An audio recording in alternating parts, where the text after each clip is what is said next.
they decided to bundle it all into one fee, flat fee, just to reduce any confusion and just to make it easier on the people that are buying food permits. And we're to understand that there's been no increase in fees since 2008, and the fees are going up. Some of them more than others. Some of them are staying the same. But this is across the board of Georgia. Actually, yes, these are our fees in the southern half of the state are less than half of what they are in the northern part. They're like almost tripled up there when you get to Athens and everything, just because of how long it takes to do certain things like septic tanks and stuff when you're inspecting and installation. So, Any counties that don't, I'm sorry, No, go ahead. any counties that don't approve this, do they quit getting these services? no, we'll still get it. We'll just have to, we'll lose money out of our budget when we get materials. So on the commercial on-site sewage tanks, Yes, ma'am. they went from $100, $100, $100. I understand inflation, but then you come over on the size, the gallons, from 2,000 to 5 gallons, it goes to $250. From 5 to 7.5, it goes to $500, and 7.5 to 10,000 is $750. That's way over the inflation rate. Well, when you look at it, the typical septic tank is 1,000 gallons. These other tanks are going to be like your gas stations, like your, say for instance, Buc-ee's. They would be a 10,000 gallon tank. These are companies that are going to come in and need those big tanks for industrial sites. A normal home site's not going to pay over the 125 unless they have 8 bedrooms. They'll pay the, I'm sorry, I lost my spot. They'll pay the 250 at most. The bigger tanks are going to be for industrial sites and stuff. Your normal home's not going to have that. So your normal constituents are not going to be paying that. They're going to be paying the 125. And normally on those, I believe there are stages that they have to come out, and they have to come out to these sites more than they would a Often. home site. And you're That's dealing right. with site planning that we're not even really charging for that. You're going to have to plan with these companies for months on the layout of this septic tank and the septic system. It's going to take hours out of EH's schedule just to sit down with these companies and plan these. So yeah, we have to go out there a lot. So swimming pools, is that a residential pool? No, that is for public use, like the Cracker Williams pool, hotel pools, Okay. things like that. So nothing on here is residential. The evaluation permit inspection fee, that would be your residential septic systems. And that's gone up $25. Yes. and Everything else is commercial. then- No, the reevaluation fee, if we decide to enact it, it depends on how many times we have to go out there. Chances are we really won't use that. We don't, we go as many times as we need to help people out. Let me see. The water well and sample, that's gonna be residential because a lot of times when you're buying a home, the loan officers are requiring water samples, and that's gonna go up $20 because we're barely breaking even with the $50 on our I know. materials. And then also the existing system evaluation is residential as well. Where's that? That is under on-site sewage. It's the fourth one up from the bottom on on-site sewage. Okay. But that's gone from $30 to $50. Yes. We're not talking a 500% Yeah, no, increase. No. Okay. Can I make a motion? Yes. I Well, make a- wait, We can't Kevin, do it inside, oh, we've got that under 10, new Yeah, business. business. Oh, okay. I got you. Any other questions or comments? Mr. Chairman, I'm on Thank you, that board, and this is long overdue. Yeah. It's about time we addressed it. Thank you, Cal. Juan Lucky, is he here? Juan Lucky? No, Guess not. we table that? I'll contact him and see, because I know that he did want to go ahead and be put on the agenda. What he's wanting to do is use the J.C. Landing Fairground building for I think it's a boxing match on April the 20th. but I told him he had to actually come before the board to get approval to use that, the fairgrounds. Okay. Public meetings, we have none. Old business, we have none. New business. Consider approve fee changes for new laws and state has developed for the Board of Health. That was what we just heard from Calvin Croy. Do I have a motion on the floor? I make that motion that we approve the fee changes and the new laws that the state has developed for the Board of Health. Second. You second? Oh, I thought you did, I'm sorry, yes, I second. We have a motion and a second. Is any comments? Madam Clerk? Commissioner Hopkins, Yes. Commissioner Thomas, Yes. Commissioner Hickox, Yes. Commissioner Gordon, Yes. Commissioner McCreary. Yes. Consider approve opioid funding. Mr. Drawley? Yes, Commissioners, this is something that we've brought to y'all in the past. I think, I don't know, it was this past June or July when we kind of first got handed down the regulations in reference to opioid funding. And part of it was, as I've shared with y'all, there's, about 15 pages of requirements or stipulations that go with this money.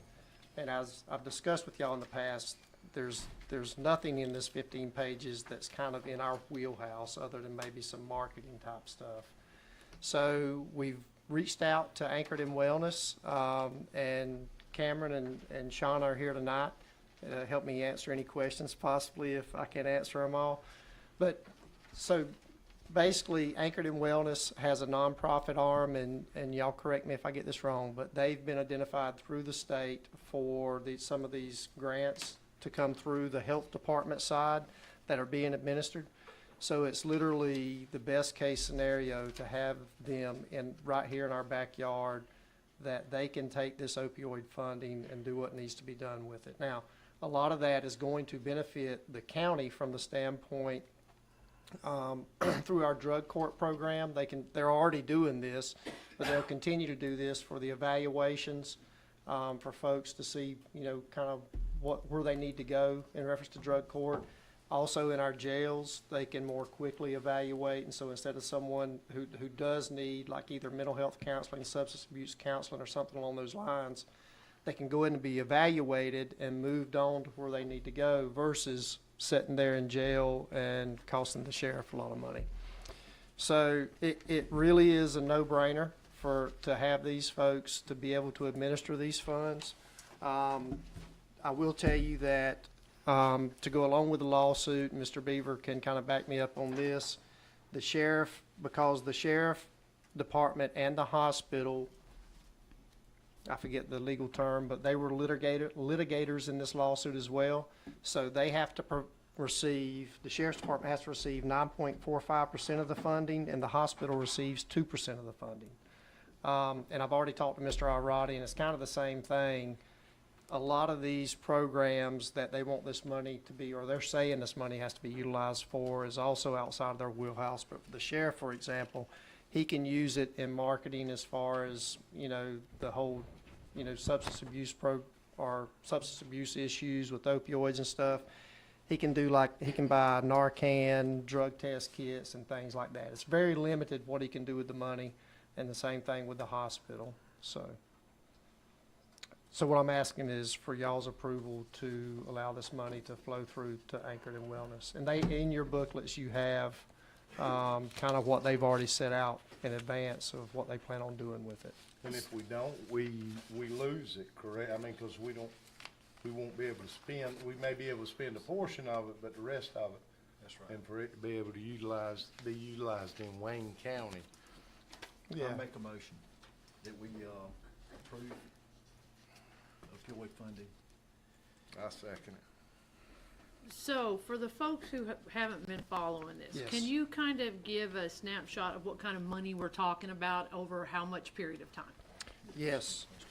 We've already received kind of like a lump sum figure basically, and there's right at or just over $200,000 that we received so far.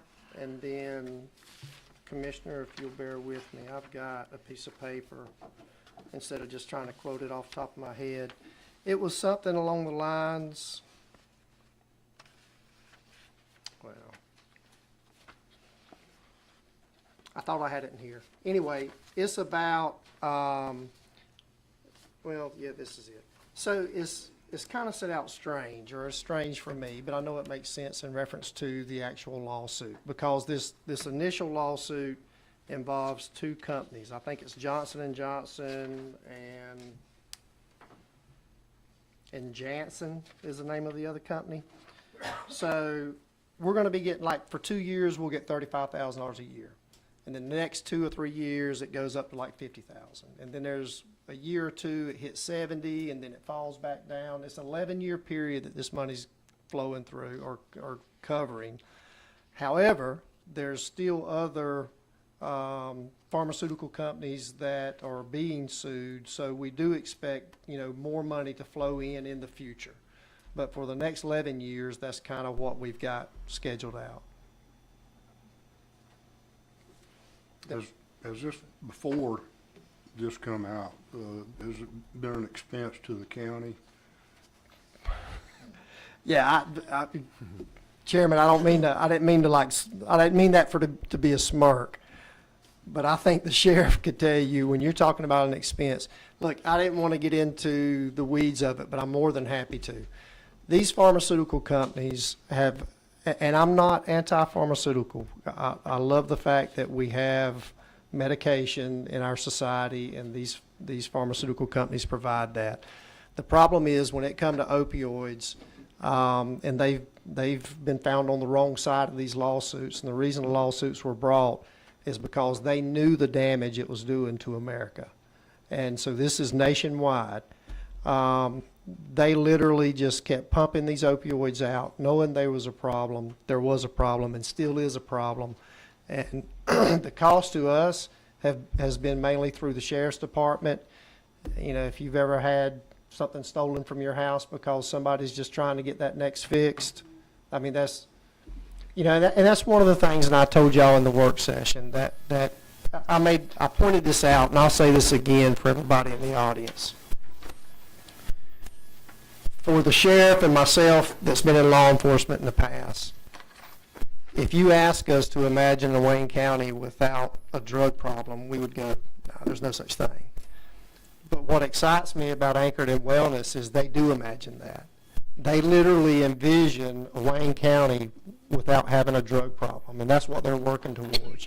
And I can't even get that process in my mind to see a future where we don't have a drug issue in Wayne County. Wouldn't that be nice? Okay, yeah, it would be amazing. I think the sheriff would agree that I bet probably 80 to 90% of the crime he deals with, and I don't want to put words in his mouth, is either alcohol, drugs first, and then alcohol.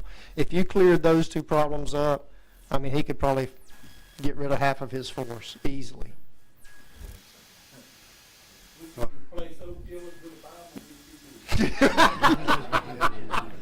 Amen. So we have a motion, we have a second. Any other comments? Thank y'all.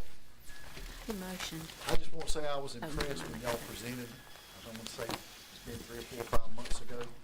And I just want to commend you for having a heart. You do it because you care. And that's what it can come across to me. So I'm happy that the board in Wayne County can help sponsor that. I think it's a great thing. So I commend y'all for that.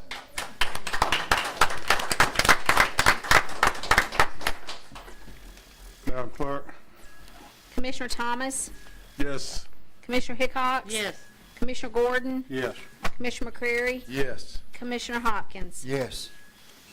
Okay, next item, consider approve purchase 2 trucks for recreation and 1 truck for the fire coordinator. Thank C. you. Thank y'all. C. It's, TNC. Huh? TNC. That's what it should be. Yep, it is C. That's the road equipment. We have 4 dump trucks in service now, 2 2015 models, 116 and 109. For the past 2 years, we've spent almost $200,000 just in maintenance. We had one of these trucks in the budget for SPOS 4, as well as an excavator, I believe. Wasn't the excavator? Well, it was the, motor grader, grader. thank you, I'm Mr. sorry. Elton. It was a motor grader and a dump truck in the ARP In ARP. fund. So what we're saying is we need a couple of dump trucks. Yes, sir, we've got one coming now, Yeah, along about March, but we're selling one that we got in, we should get money out of that, pay for it, so this is two additional beyond that. and one of these trucks will be bought out of SPOS and one out of ARP. Yes, sir, that was the plan. I mean, the commissioners can decide, how they want to do that, but we just felt that since the ARP funds already had a dump truck and motor grader in it, Mr. Elton and Timmy come to me in reference to the numbers you're looking at, Mr. Chairman, about the money that these international trucks are costing us. And so Mr. Elton said, look, as far as he's concerned, he needs at least one additional dump truck versus the motor grader right now. Right. So if we could do one motor grader out of SPOS and, one dump truck out of SPOS and one dump truck out of ARP, that'll cover the cost for these two dump trucks this year. Right. And the bids came in, I'm looking, are you recommending a company here, is it Woodard? Yes, sir, that's Okay. correct. Their price came in at $205,836 per truck, a total of $411,672. And I'm looking for a motion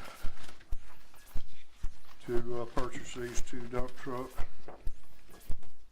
So move, Mr. Chairman. I'll second it. We have a motion and a second. Is there any comments?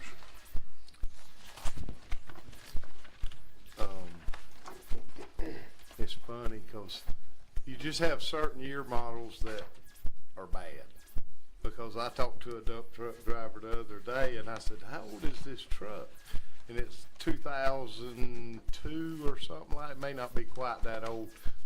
Perfectly fine and running, and these, I do want, can I read these numbers? Yeah. These, they gave us the numbers. They don't only ask for equipment, but they give us justification why we need the equipment or why we need to replace certain trucks. Thank you for the numbers. These are all, don't be laughing. The first two are 2015 model Internationals. And the cost for maintaining the first one was $65,000 1 year. The second one, 2015 International, $55,000. That's just for that year. 2016, $30,000. 2009 International is $39,000. They have an older one. They're not messing with it because it runs and it doesn't cost us this much money. But at some point, you have to cut your losses and get rid of these. And I thank y'all for looking out for the county's best interest so that we don't continue, because this is just this is 2 years' cost. Yes, sir, So- and the big item out of that, added to that, that you really don't see is, those trucks, for that amount of money, they've been down, a lot of downtime, which means that we've been had it operate without them. So Right. cuts down on what we can do. Okay, we have a motion and a second. Is there any other comments? Madam Clerk? Commissioner Hickox? I'm sorry, we're doing this separately, dump trucks, and then we're gonna come back to trucks, didn't I hit fire court, is that separate? No, ma'am, it's just later on down there. Okay, perfect, so if it's dump trucks, yes. Yes, ma'am. Commissioner Gordon? Yes. Commissioner McCreary? Yes. Commissioner Hopkins? Yes. Commissioner Thomas? Yes.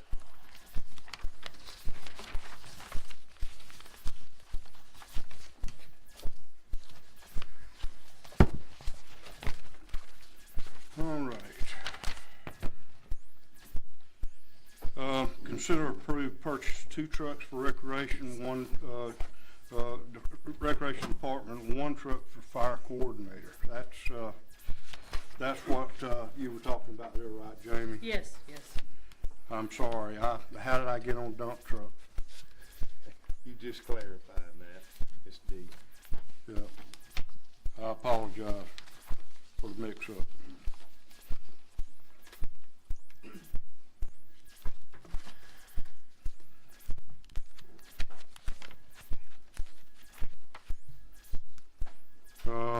Consider approved Timber Ridge drainage repair.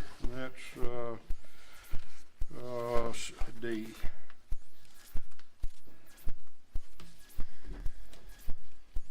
Commissioners, this is an issue that we addressed in the past, and I'll ask Mr. Brandon if he'd like to come up. And you have the kind of the history of it in your books, and Brandon, I'll just ask, you can add in or whatever, but basically what happened was that this subdivision was started around 2007, 2008, somewhere around there. At the same time, 84 was being widened. During that time, the drainage for the subdivision was laid out and everything was supposed to work. But during the widening of 84, Georgia DOT, somehow some of the culverts got elevated about 2 feet. So when the last part of this subdivision was completed around 2017, 2018, now what we ended up with is because of those culverts being elevated 2 foot, the water's not wanting to drain like it was initially designed to. So we've been having a lot of problems in this area with some flooding where the water backs up. So one of our engineers, Brandon Purcell, he went out and he's been working with DOT, Atlanta Gas Light, and all those folks. And basically what they're going to do, and I don't know if you can see it, it's this area right in here. This is, well, let me see. Yeah. So this is Cameron Road, I think. And so it's this area right in here where they're going to come out with there's a drainage ditch already there, but they're going to grade it from here to the ditch on 84 and then go this way. Correct, Brandon? So they're going to do all that grading. They got to do 4 driveway cuts to get through that, to get them down to a culvert, a lower culvert that will, so the water will flow. The thing that's kind of held us up is one, or easements for, Georgia Power and Atlanta Gas. yes. Good for everything. Yeah, so we've got those, so now the work can begin on them. I think you see Brandon put that bid out to several companies. Finally got only one proposal back from Jay Hires Company for the $35,710. We do have a commitment from the developer who has stated that he's willing to kick in $15,000. And that's something he doesn't necessarily have to do, but he's willing to do that, because he realizes that really at no fault of his own, because it was just kind of a circumstantial thing where DOT raised the culverts. They didn't know about it. And so he feels some obligation, obviously, and is willing to kick in $15,000. So our part would be around, what, 20 or 21? 22,000. Sir? He picked in 15,000, and it's 35,710. 1,500. So 22,200 would be our part. Yeah.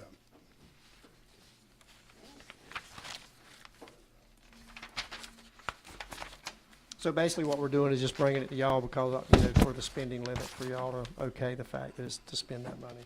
Did we ever ask the state if they would help with any of They this? are helping some. They're gonna actually do the grading work along the DOT, right away. And what we're hiring Jay Hires to do would be actually to take 4 concrete driveways, cut them out, lower the culverts down, and build them back up. And pour the concrete back? Pour the concrete Right. back. There's a junction box in there between some of those driveways too, and that kind of complicates it a little bit too, so. And you gotta be DOT certified to work in the DOT right away, so that was another issue that stuck a bunch of people. Me and Paul talked about it today. My only concern was, we don't want to solve one problem and create another. He assured me that whenever y'all do the drainage, where it drains, the way it naturally drains, we're not changing it from one subdivision to another area, which is gonna cause problems, so. Now, this goes down to a main drain, toward the Empire. Empire, that's right. Thank you. Are we gonna approve the whole amount or the amount minus the That's what 15,000? I was gonna ask. I think we'll have to float the full amount and then get a check from the developer. However we need to work that out. And that's what I would think as well, is that we would approve the whole amount, and then if we get reimbursed, then we can just handle it from there. Open floor for a motion. I make a motion. Is that a second, Bill? Second. We have a motion and a second. Any other discussion? Madam Clerk? Commissioner Gordon, Yes. Commissioner McCrary, Yes. Commissioner Hopkins, Yes. Commissioner Thomas, Yes. Commissioner Hickox. Yes. Line E, I'll get on track now. Consider approved senior center architect. Yes, sir. I met with Christopher Lowe last week from Heart of Georgia. He come down and sat with me and we talked. We've had 2 architects that have put in bid proposals for the Senior Citizen Center. And as you can see in your books, it was J. Glenn Gregory Architects and McCall Architecture. Both of those firms are out of Valdosta. Both have completed CDBG projects in the past. The fee's the same. Both have errors and omissions. Christopher literally said, you could flip a coin on either one of them. Both of them are very experienced with doing CDBG projects, which is important. I am going to make the recommendation to y'all of McCall, and a lot of that was just based on the fact that in their bid proposals, McCall highlighted the fact that they, on just about all their projects coming in under bid, and that they will work with us on the fee. If something happened and we went over or something and they need to adjust their fee, that they would work with us on the fee. So because of those reasons, I would like to recommend McCall. Is there something in our book about this? Oh, I'm sorry. Oh, okay. I apologize. Well, and Commissioner, just so you'll know, the proposals they send are kind of lengthy. And so, yeah, I guess I should have put that slide, I should have at least put that in y'all's book so you can look at it. But that's basically the gist of it. So go back over the gist, because I was looking for the paperwork. Okay, I'm sorry. So tell me what, I don't, Yes, so when Christopher Lowe come down, because obviously we've never had any dealings with these architectural firms, he's worked with both of these firms numerous occasions on different CDBG grants. They both have a lot of experience in it. Their fees are the same, their errors and omissions are, they both have errors and omissions insurance. Everything's just about equal in reference to these, to the point that Christopher said you literally can flip a coin and you're gonna come out good either way. So when I read through the proposals, it stuck out at me that McCall had in theirs about, that they pride themselves and how many times they come under contract and they come in on time. And then the other big one was the fact that they had in there something that the other one, J. Glenn Gregory, didn't have in theirs, is that they're willing to work with counties on the fee structure if for some reason, let's say we come in overbid or something like we had before with the $750, that they'll adjust their fee to help the counties out. and that is McCall. Yes, ma'am, McCall. Are we gonna have to do this before? I know Commissioner Thomas is probably having a duck over there. I don't wanna prolong this anymore, but I don't wanna spend an architectural fee again. We're gonna be able to wait. No, we don't spend one dime until we get the bid. Okay. Or the grant, I'm Okay. sorry. Yes, that's correct. Okay, I have a motion and a second on the floor. Any other discussion? Madam Clerk, Who motioned? Who seconded? it was, Commissioner Thomas?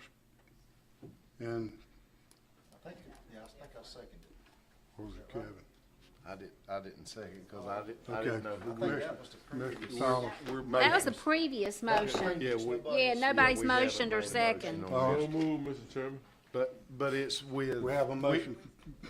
Commissioner Thomas, With which group? McCall, I'm sorry. McCall, Yes, just for, yes. Yes. I'll second it, or did you already second? You got it.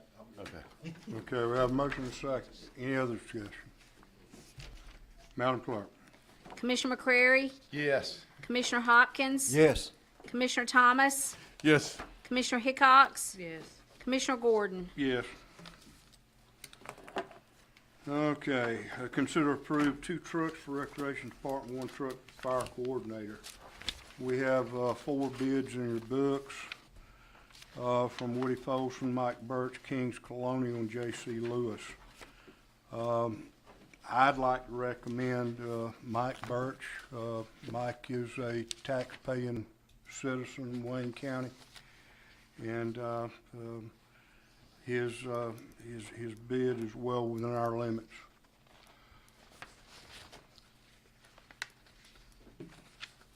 I'll make that in the form of a motion. I second that. Any discussion? Madam Clerk? Commissioner Hopkins? Yes. Commissioner Thomas? Yes. Commissioner Hickox? Yes. Commissioner Gordon? Yes. Commissioner McCrary? Yes. Consider approved contract for appraisal services for tax assessor's office.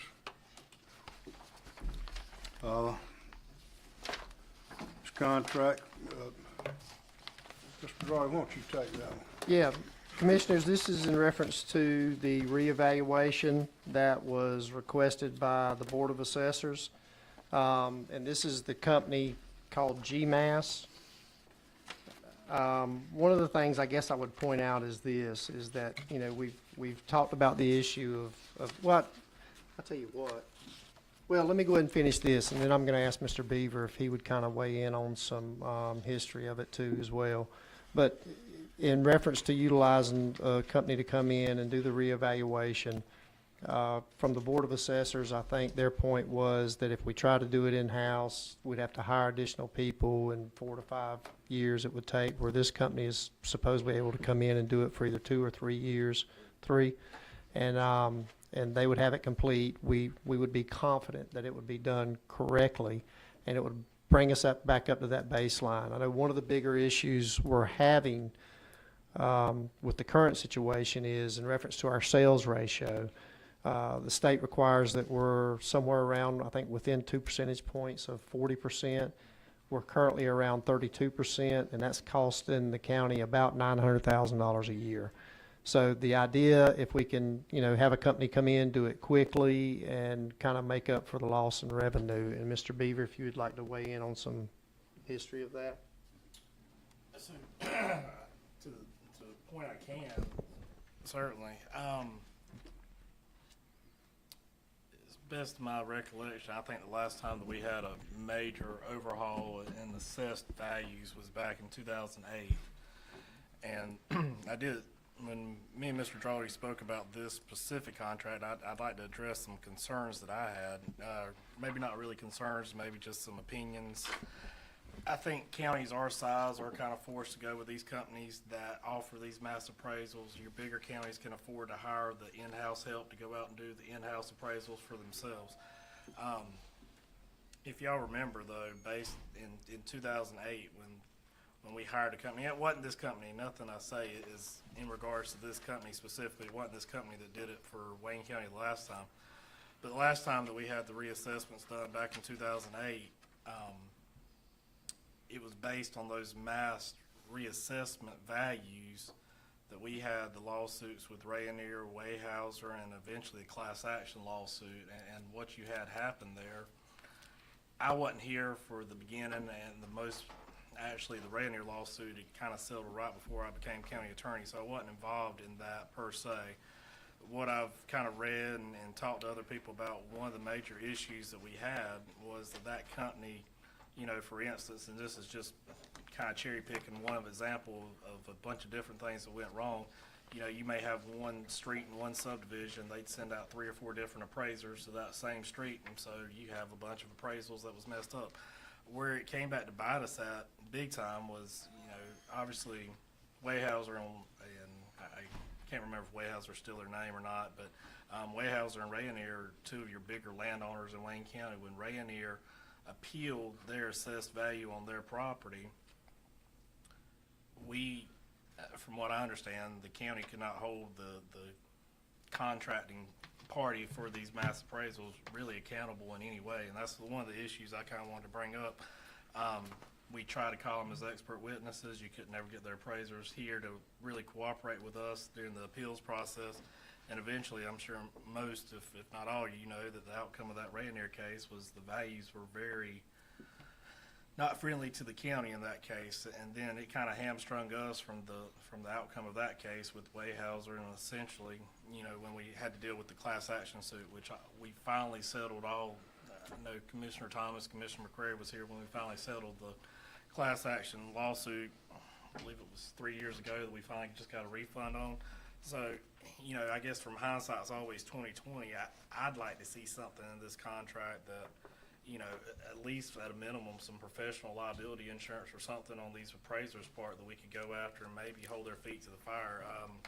You know, I do see, and the problem we ran into the last time, it's my understanding, you know, if you look at on page 3 where it says the time frame of the contract, work on this project will begin within 30 days of the signing of the contract and will be deliverable for the 2026 digest. Well, you know, that's the term of this contract. When they give you that digest that they feels like accurate values, you know, a taxpayer, whether it be Rayonier or just your normal ordinary citizen, usually has at least 3 years from that date to appeal your, you know, your assessed values there.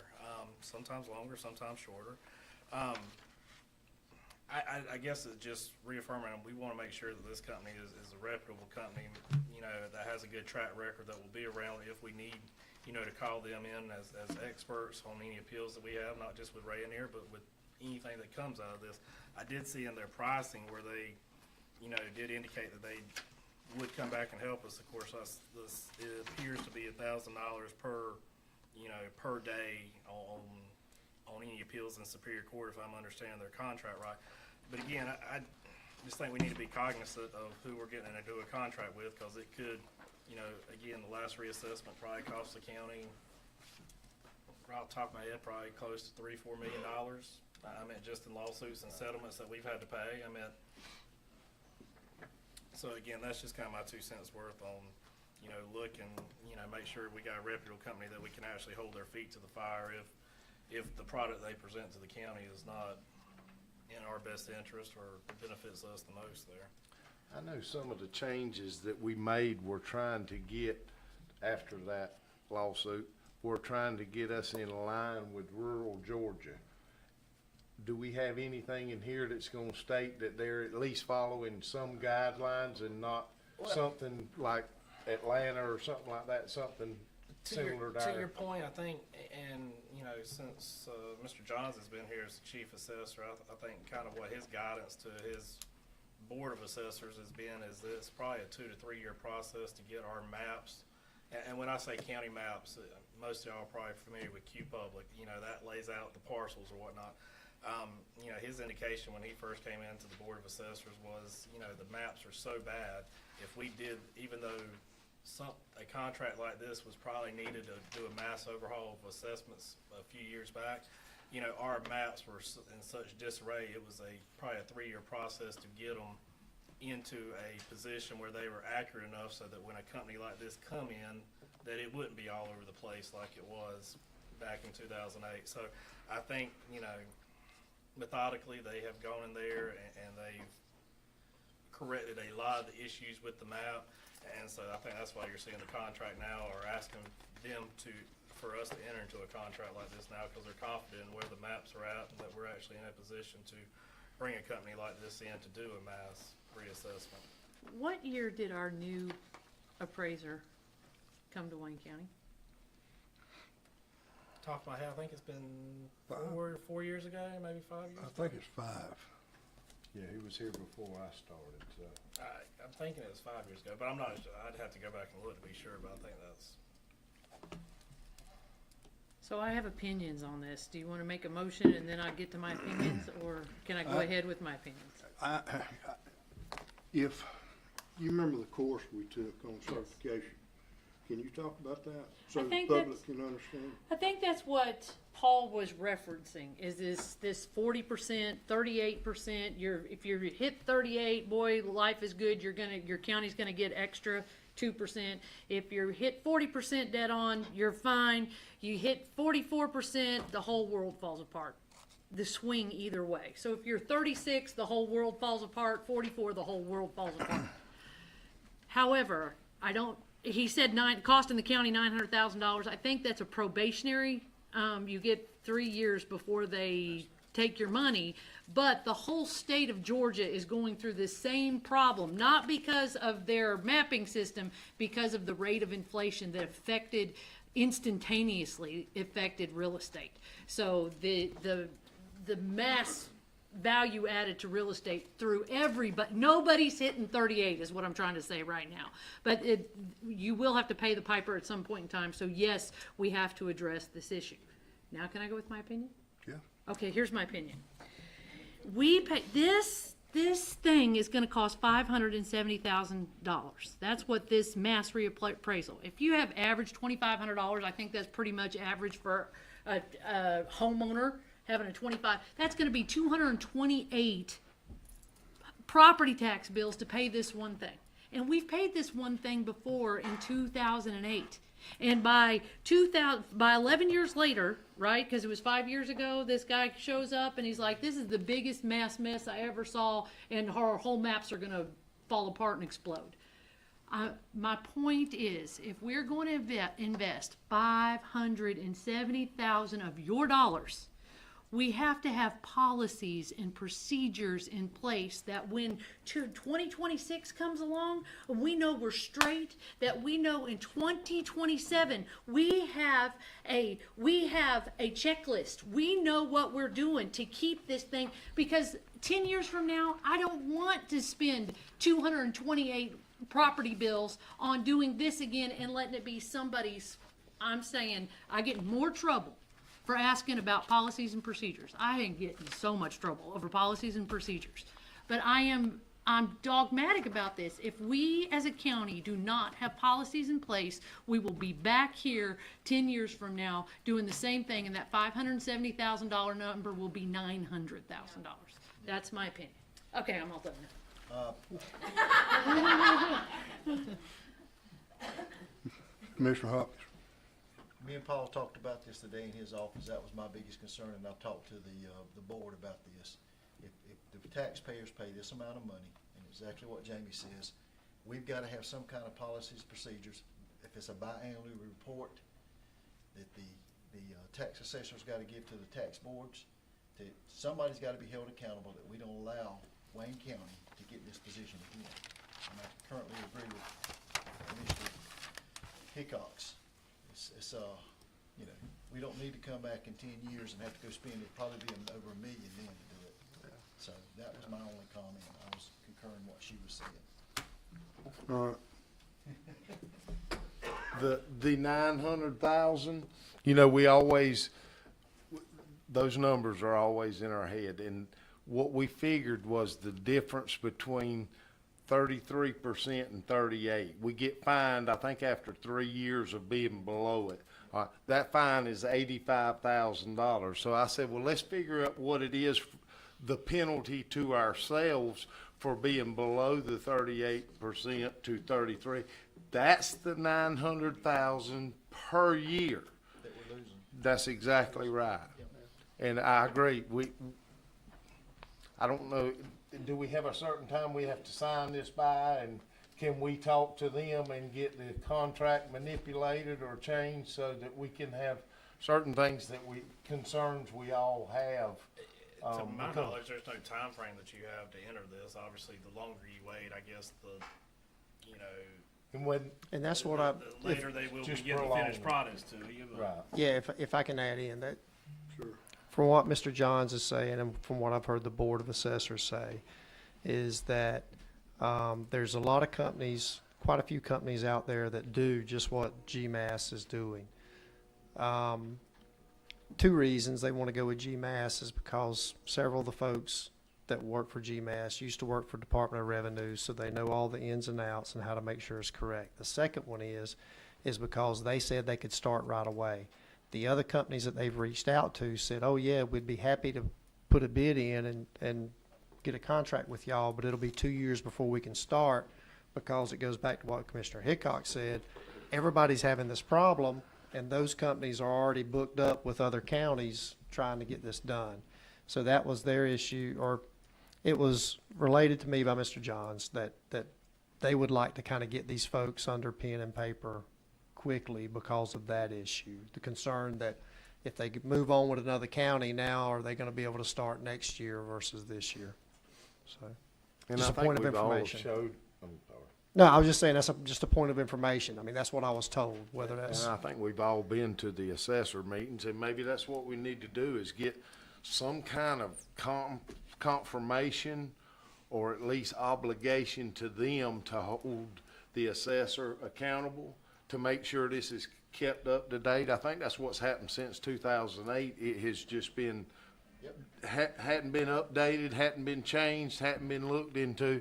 And if we get something from them that they're, because we do the appointments to the Board of Assessors, but we don't control the Board of Assessors. They are in control of it. But we want to make sure that our appointments, all of them know that if we're going to spend this kind of money, the taxpayers' money, we're going to hold them accountable.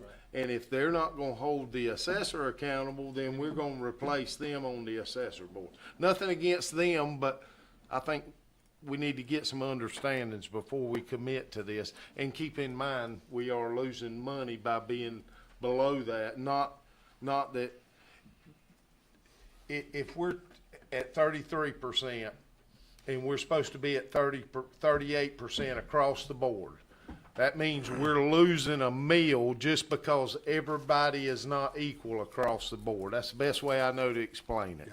If it was at the 38%, we would be getting the $900,000 extra from the ones who are not paying their fair share, and we could go down another meal. And that's why we're looking at spending this money, and we do need to do it in a timely fashion, but I agree, I think. Well, yeah, I would be okay with spending this money if we held if there's policies and procedures, and if we can get some fair assessments across the board. Because I know how it feels to have your 1950 house raise $100,000 in 1 year. And I can't even tell you how many people, I got those phone calls.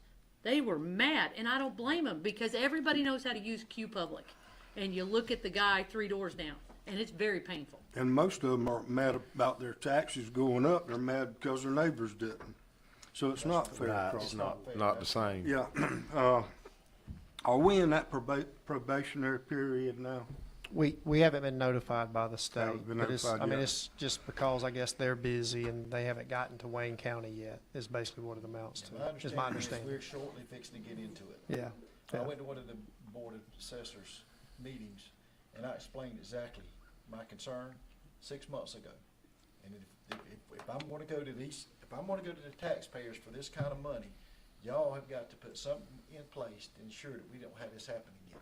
It's not fair to the taxpayers. Well, I'd like to make a motion. I'd like to make a motion, we table this, get back with the company, see if they'll enter that into the contract that'll protect us, and then bring it back to the board at a later date. I'll second it. And now we got comments. Yeah, no comment? Yeah. So, My only comment would be, I'm first. oh, I'm sorry.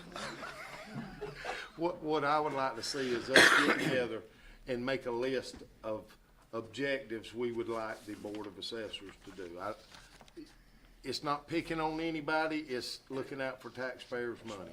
And if they will continue, I think if we give them a strategic list of what will keep us from getting in this situation again, and we agree to have this done, I don't think there'll be a problem, because we can look at it and make sure we're getting our bang for our buck. Do you want to, can that be done separate from the contract, or do you want to do that before? In lieu of the Initiating contract the being contract. signed. I know I you're in a hurry for this. The only thing that really red flags me about the contract was the professional liabilities. If we pay somebody $500,000 and they're not going to send an expert down when we get our tails sued because of what they said this was valued out, that's wrong. Yeah. I'm with Or like in 2008, and I know you're next, Tim, Like in 2008, we had a lot of appeals that came through because people didn't, isn't that right? They didn't agree with what their appraisals came back at, so that flooded them with having to readjust all of those appraisals. I think that needs to be part of it also, that we don't have to pay for that, or the tax assessor's office doesn't have to go in and redo them at our cost. Just Well, know that a it certain just- amount of appeals can hold up your digest. I think it's over 9% of your total tax people. If they appeal, 9 or either 10%, until you get that number down, because when I went to that class we're talking about, that was one of the things stuck out to me. Because with all the valuations of the houses and stuff going on, I was afraid that we were gonna have a lot of people appeal. They didn't. I think it was like 1.5%. But if it's over 9%, your tax digest, it's gotta be addressed and get under the 9%, from my understanding. And it takes I could them be wrong, 3 but- years to do these assessments, and then they're all entered in the same year. So it's not, because that was a question I asked, can we have them enter them in 1 year, and then we can see if they're in line with, or if we get a bunch of appeals, then we can say, well, hey, we need to go with a different company. Maybe that's another question we need to ask is, can we check some of those appraisals and see if they're in line or close to what we have, or what our appraiser thinks the assessor has to, after he looks at it, to see if they're in line close with what he thinks, or if he says, no, this is Atlanta's figures or something, then we can stop the contract or void the contract. I definitely think that's a concern that we can try to address with the contract and try to get them to maybe add some language in there to protect us a little bit more. Just to your point, just a second ago, Commissioner McCray, I will say that they added in the contract that 20 days of assistance from their company for appeals are included in there, but anything more than 20 days worth of assistance with appeals, apparently it goes back to the per diem that they're gonna charge you extra for. And again, I just think there's, like Commissioner Hickok said, and I tried to reiterate a little bit earlier, I feel like if we can get them to have some skin in the game with professional liability insurance in the event that, their work is the basis of, a lawsuit that eventually turns out that their work was completely wrong, that the county's not left holding the bag with, and still having to pay $500,000 plus for this service there, so. Any other comments? Madam Clerk? Commissioner Thomas, Yes. Commissioner Hickox, Yes. Commissioner Gordon, Yes. Commissioner McCreary, Yes. Commissioner Hopkins. Yes. All right, consider approve resolution for election board, H.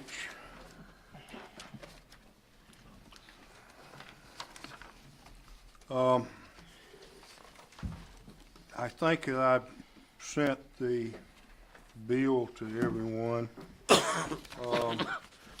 There's a bill in the legislature that, an election board will be mandated by the year 25. The bill that's in there right now is basically states that there'll be 2 appointments from the party that got the most votes in the gubernatorial race, and 2 from the party that got the second most votes in the gubernatorial race. The 5th member will be appointed by the probate court, and that person will be chair. There's no guarantee that that bill will stay like that by the time it passes from House to Senate back in 2. Don't know where it's going to go, but we have a resolution of a 7-member board, and yeah, I think it's better if we do it our way rather than wait and do it the state's way.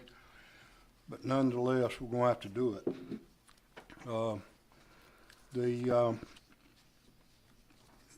This needs some discussion, But the problem is we're almost out of time. The legislature breaks, March 17th, is it? Right around there. Somewhere in middle of March. So we have to get it up to the legislature before that break. Does anybody have any comments on which way you'd like to? I do have some comments. You gave us, well, I read over the SB 212, and it says, that that's the bill that they're working with right now. It Yeah. shall be a 3-member board, and it can,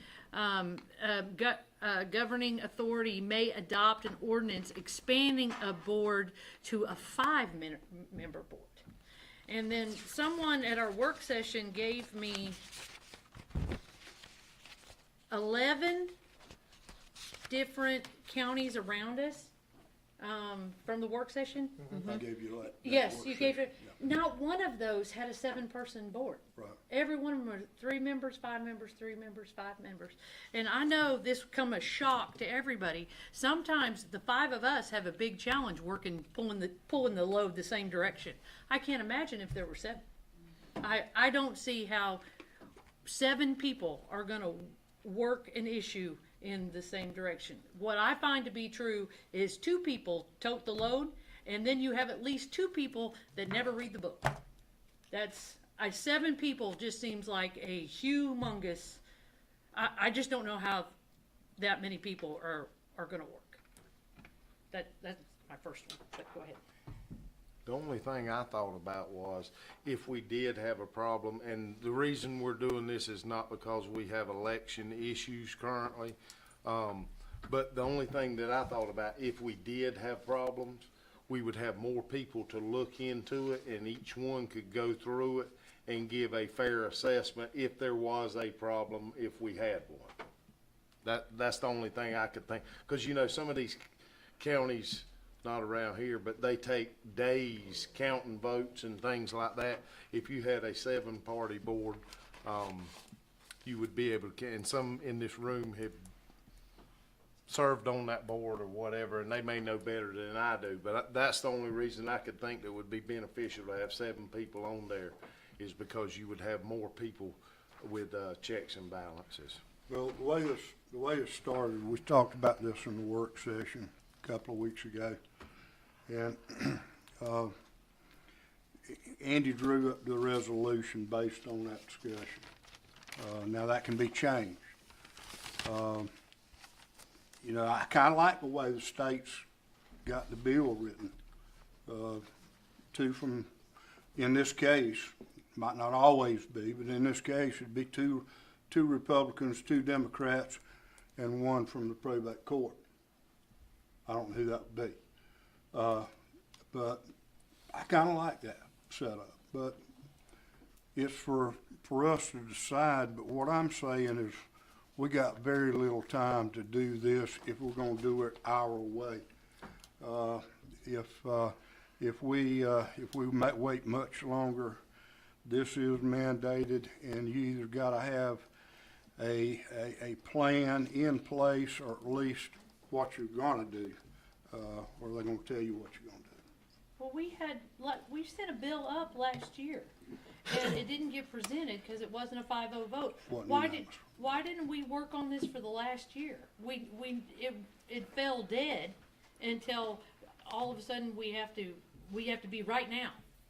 Well, I don't even know why it fell dead. Well, I brought it up in January. I could have brought it up, 6 months ago, but I didn't. But it's something that we looked at last January. It was turned down because it wasn't unanimous. We kind of just put it on the back burner and went on to other things. But I think this is important. I think it's something we need to take a strong look at. If we have to have a call meeting later on this month, I believe this is something we need to get up to the legislature before they break. Oh, I think this affects I think this affects every voter in Wayne County for years and years and years to come. And I don't want to vote on this without your opinion. Because every time the nation talks about election integrity, somehow or another, Georgia comes up in the conversation. I want Georgia voters in Wayne County, I want Wayne County voters to know, you know what? We have the best of the best sitting in that room. That's my opinion.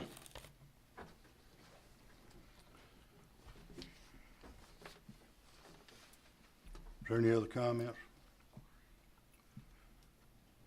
I'll open the floor for a motion. Are we gonna read it? The one that's presented before us, you want me to read it? So, If you I want mean, to. does everybody know what's being proposed? Yes or no? You don't know, or you don't want me to read it? Okay. All right, I'll read the part that y'all care about.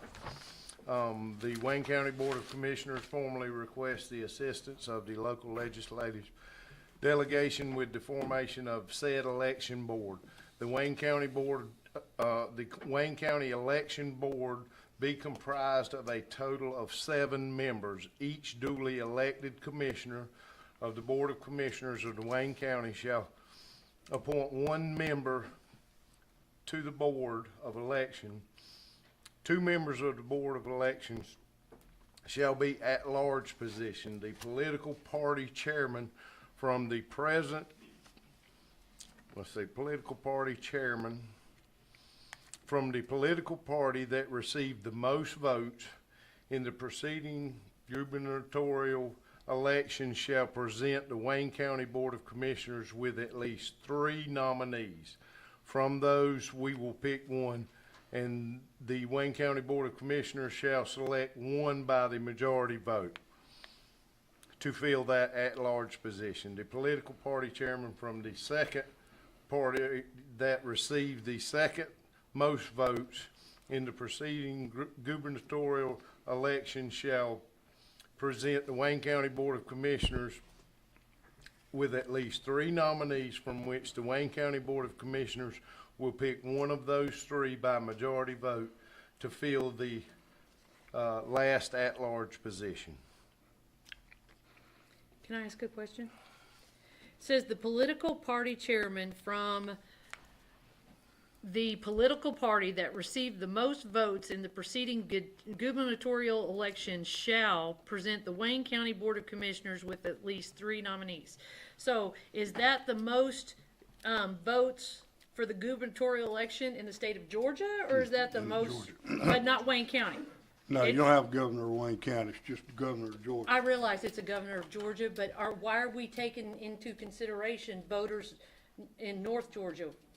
How many, because we know how many votes the governor got in Wayne County. Do you see what I'm saying? Either way, it's gonna be equal, because You have one from each if party. it went Democrat or Republican, you'd still get one of each. So my understanding, correct me if I'm wrong, okay, so we've got a Democrat, and we got a Republican chairs. They're gonna nominate 3 people that they think should be on this board. And we'll take those 3 people, 3 Republicans, 3 Democrats that they sent us, we'll pick one from each one. We, as 5 commissioners, we can look, it's somebody from our district, like 3rd district, I can say, hey, I would like to present so-and-so. All these people, then we all gotta vote and agree that all these are the right people to put, and that's the 7. Is that, I'm just paraphrasing. Yeah, I don't know if it has to be from your district, but you would appoint one person. Okay, I was assuming that it was from our district from the time back in January we were talking about it, because I was looking for people in my district to serve on this. In So here, I it couldn't even- doesn't. It didn't Yeah. say that here, but I didn't know Right. if that was just how that worked. So each commissioner gets to present a name. Each Republican and Democrat party gets 3 names. We'll whittle it down to 1 and 1, and then you'll have the 5 that the commissioners. And then all those names, and then we've got to agree on all those names. Meaning if somebody nominated somebody that 3 of us felt like, Yeah, be 5 appointments from each commissioner, and then 2 at large done by the Republican and the Democratic Party. Okay. I'm just trying to get it more in layman's terms. And this is, the only thing difference in this resolution and what we voted on a year ago is the two at large. Yep.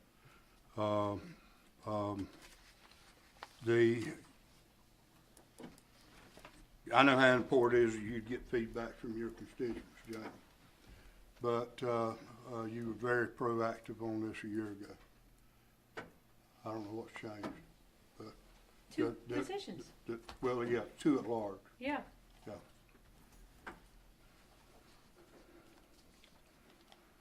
So, I'm opening the floor for a motion.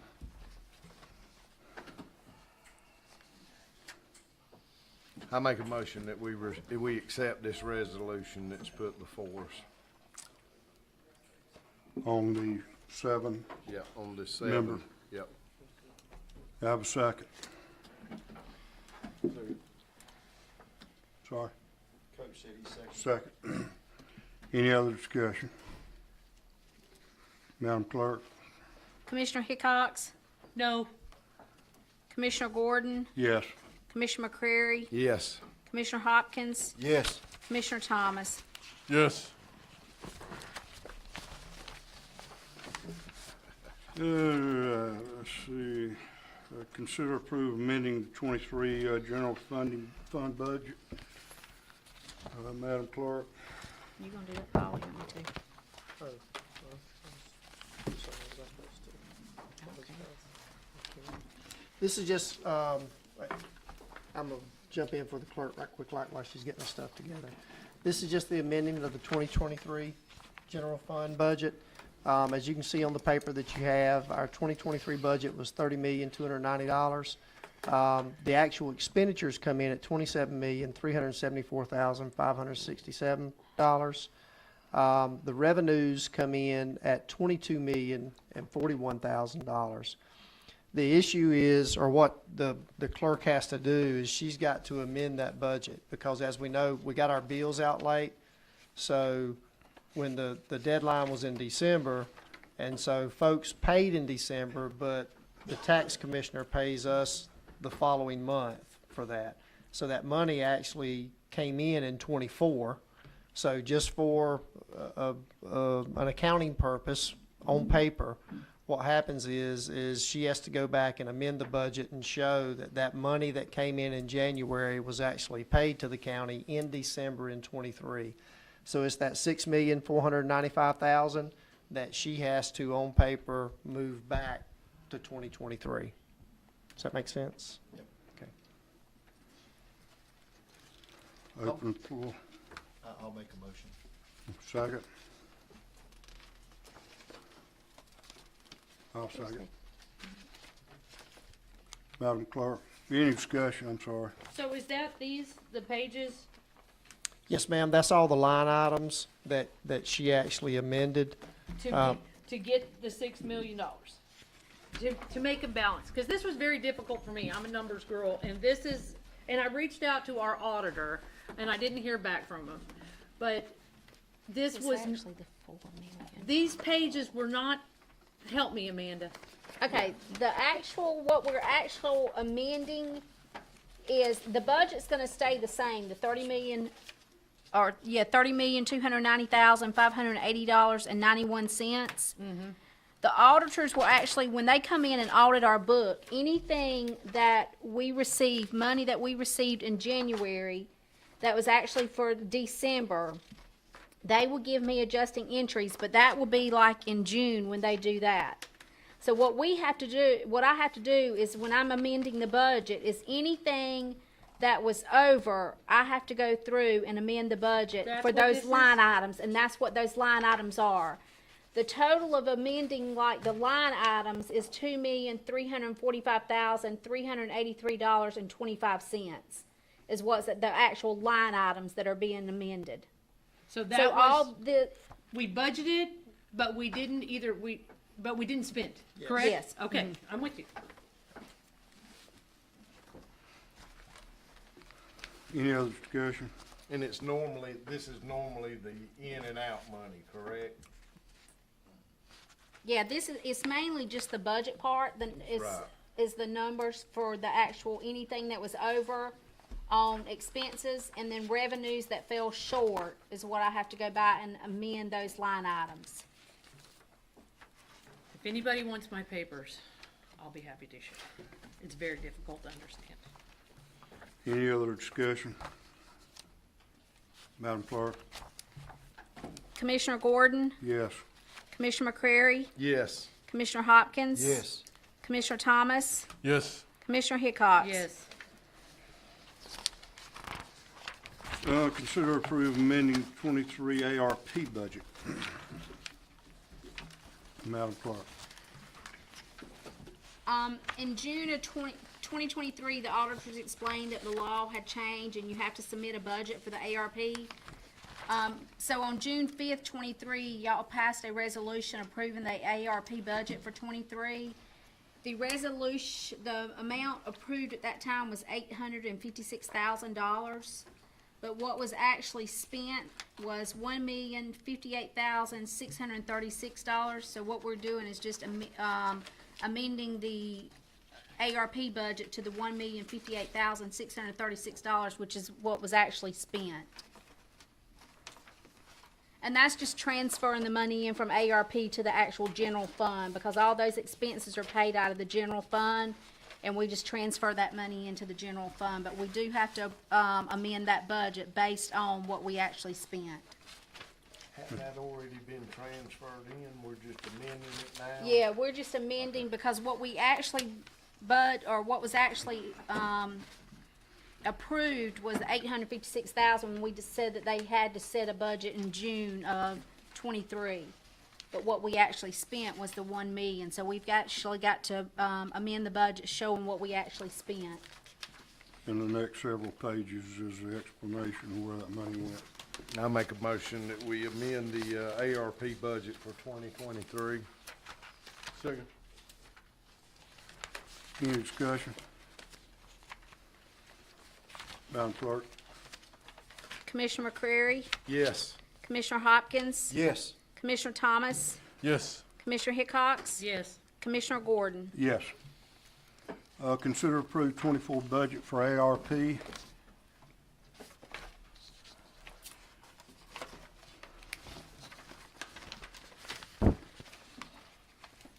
This is kind of along the same lines in reference to the 23 budget, when the clerk found out that we had to have an actual budget for ARP when the state said we did. So in 23, y'all had kind of set the budget for 856. We spent $1 million. So this is going to be the 2024 ARP budget, what we project to spend. We don't we may spend that much, or if we do go over, that'll be something that y'all have to address during the year, but for right now, this is what we're proposing to spend in 2024. For the people that doesn't understand, ARP is American Rescue Plan money. This is COVID money, really, Yeah, and Federal. for, federal money, yeah. and I guess to even explain some more, that this money is different than, your T-SPLOST, your SPLOST, or your TIA money, any of that type of stuff. This is money that is classified as in an assigned fund balance. So what happens is we can spend it anywhere, but it has to be assigned by the commissioners, and only you can change it. In other words, if the clerk and I are looking at a budgetary item and we're like, okay, look, we didn't spend this much on the election building, so can we move some of this over to roads and departments? If we have that recommendation, we can't do that. We have to bring it to y'all. Only y'all can determine where that money is actually spent, and that's what we'll do probably throughout the year, just make recommendations if something was to change. So we have not seen, this is not the end of these numbers. When something comes up on the election building, it will come right back through here. It's just not a $200,000 blank check, right, or no? Because like the road department, $410,000, you just brought 2 dump trucks for $205,000. It was in the budget for them to, it's road department has SPLOST money there to pay for for dump trucks, but it still came back here. I'm just making sure that this information, this isn't the end of what we're gonna see. When big expenditures come up, it's gonna come right back here again. Yes. Okay, that's all I Yes, got. yes. Yeah, if it's over $15,000, it's coming to y'all, yeah. And it's not supposed to be used to lower the millage rate. The ARP is not. No. Because it's one-time money, and it specifically says that, because somebody had to explain it to me. But it can't be used to lower the millage rate. But inadvertently, Right, these yeah. items here that we're putting on here, I'll read them off to you. Can I do that? Yeah, please. Uh, I think it's at the board. Is it up there? Okay, yeah, there it is. So my understanding is, this is, you know, we budgeted in '23 for $870,000. We spent $1 million. So this year, 2024, we're gonna budget for $1 million, and this is how we break it down, where we think that we would possibly spend it. If we don't spend it, then that money can be transferred, but only if it comes back through here Yes. and gets the commission board adjust the budget and decides, okay, we're okay with you moving that money over here. So in reality, we might not even spend this much. That's It's correct. just projected for Yes. '24 as a result of what we spent in '23. Yes, sir. Okay. I'm good. I'm good. I have no more comments. No other comments? No, sir. Should I have a motion on the floor to consider approve budget for ARP? So move, Mr. Chairman. I'll second. We have a motion and a second. Any other comments? Madam Chair. Commissioner Hopkins, Yes. Commissioner Thomas, Yes. Commissioner Hickox, Yes. Commissioner Gordon, Yes. Commissioner McCreary. Yes. Consider approve 24 budget for revolving loan fund. Mr. Drawdy? A lot like the ARP, the clerk found out this year that we also have to have a budget for the revolving loan fund. Now, the revolving loan fund is monies that were appropriated through the state, almost like a grant, to where industries could apply for this money as a loan. So they come through the county, they loan, or we loan the money to the business, and then they pay that back with a certain interest fee or whatever. The only ones that we've had an interest, and it was, 4 or 5, if not maybe more years ago, that Williams Brothers Trucking, that they used some of the money to buy the old tank plant.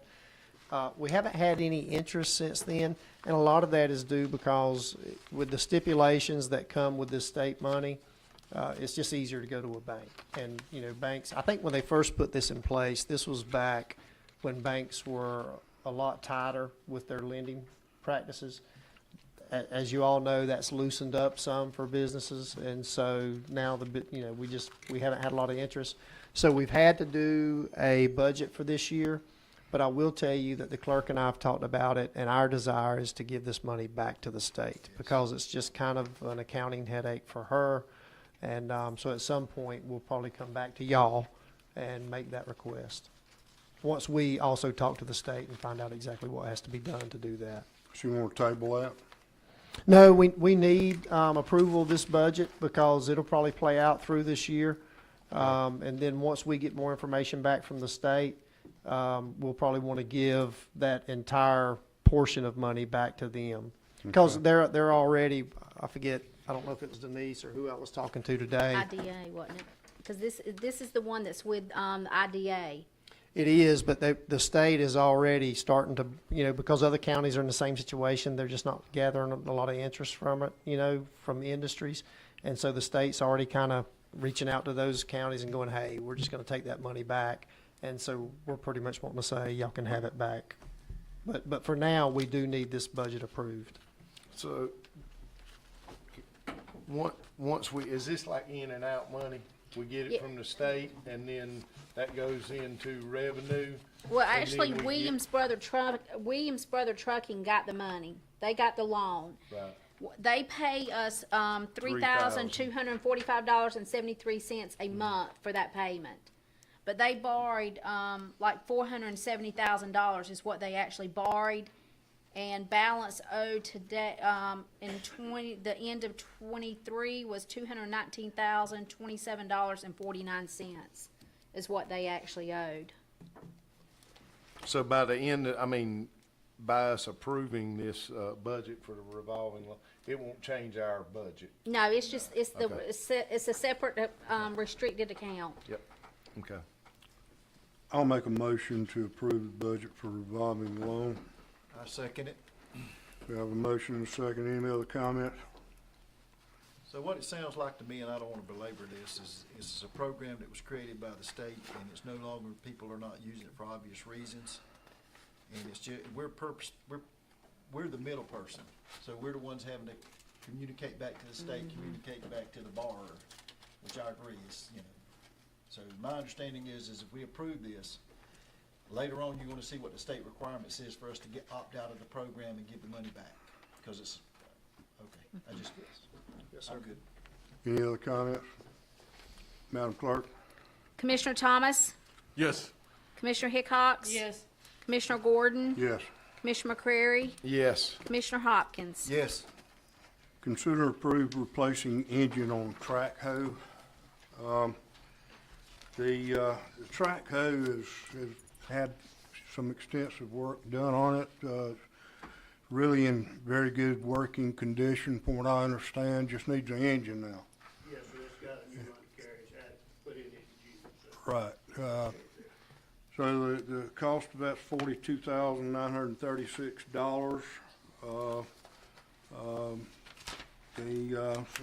Opening the floor for a motion to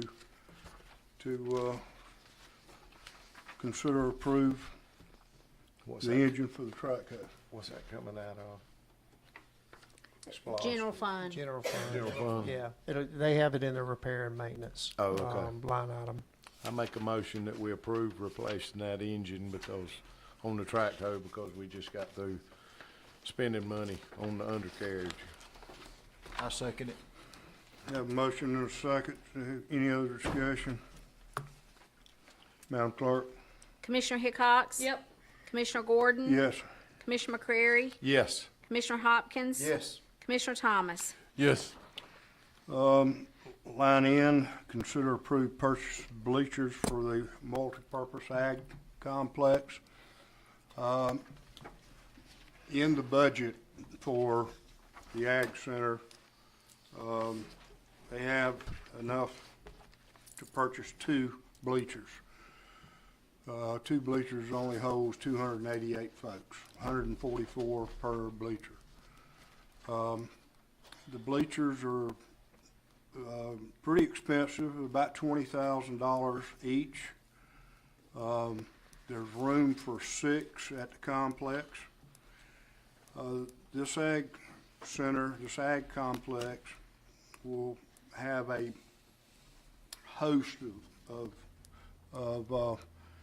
events, from horses, cows, concerts, ag expos. The list goes on and on and on. That list is on our Facebook page for anybody that wants to look at it. I just feel like it's a good idea to have a place for people to sit down if they're going to go to these events. We have a little over $900,000 left in recreation. The Ag Center will be part of it, recreation. So I'd like to open the floor for a motion to consider approve bleachers for the multipurpose Ag Center. Well, I called up here this week and asked for some information on this particular item, because it's just on the agenda, but there was nothing subsequent in the book. Yeah. So does the Ag Center have a budget right now? I mean, I just thought they were moving dirt, but They got a grant for $375,000, and it has to be spent. And somebody called me today and asked, they had to get an extension, but it has to be spent by a certain time. And this is just part I think they've got a building, they're putting a fence up all the way around it, and this is just so they have somewhere to utilize that. So if the SPOS passed, it will be extended, but this will be a functioning part. So this is part of the grant? No, No. not that. I'm sorry. I don't have a Okay, slide for so that. I I thought apologize. the, so I thought the grant was for, or was there two grants? No. Because it No, was they- to move the dirt. No, ma'am. No, from the state. That was our in-kind portion Okay. for the 375,000. We had an in-kind isn't that correct, or am I? I'm not sure if it was in kind, but, Okay. but anyway, we've been doing the dirt work with the Wayne County forces. So at some point, if we have to have a match, we've got in-kind match there already, so. So the $375,000 grant they spent on fencing and a building, right? They're going to, though. Yeah, They they haven't spent haven't. it all yet. They Oh, haven't. they haven't, They okay. got an extension, and I don't know I what think it's that- June, I believe. I had somebody call me End of today June. and ask when they were planning on getting it completed, because they're wanting to have a barbecue cook-off out there, which doesn't take place around here because of location and things like that, so that's one we can add to the list. I So- 100% want to support recreation and I just, and I'll vote for this. I just would really like more information. I mean, $42,000, there's nothing, I would have liked more information. You went out there with me. Just watch the dirt be moved. I know, but That's Randy, what's out there now. I know, but we want $42,000 for bleachers, and I'm like, where are these bleachers gonna go? Do you see what I'm saying? I would have liked the information on the bleachers. Where are these bleachers gonna go in this dirt? There's an arena, Yes. the bleachers go around the arena. So, but we won't have will we have an arena only if there's a splost or No. will? Thank you. So Yes. the So let arena's me- gonna happen regardless. Yes. Yes, ma'am. Thank So, you. yeah, so Randy Frank's got the grant, and they're literally gonna build everything. They're gonna have a concession stand with bathrooms. They're gonna have a main arena, a warm-up arena, and then I guess just another arena that they can hold secondary events in. The bleachers will be in the main arena. What the SPOS is gonna cover is an actual shelter, a metal building structure to put over it. So even if we don't get the SPOS, that arena's still gonna be there. That's what they got the grant just for. not covered. Right, and this money is coming out of money that's in their budget, Well, it's in SPOS. SPOS. It's recreation. It's under recreation for SPOS. Randy Franks called for vendors to get prices on these bleachers. I just got this Friday, I believe it was Thursday or Friday. And they range anywhere from $19,617 up to $22,795. So we using a figure of about $20,000. They did say buying 6 at a time would, they felt like they could give us a discount. But then you got shipping to add to that. So we're staying around the figure of $20,000 for now. What I'm asking for is we purchased 4 of these bleachers from the recreation department, and the budget that they have, we'll purchase the other 2 for a total of 6 bleachers. That'll have seating for a little over 1,100 folks.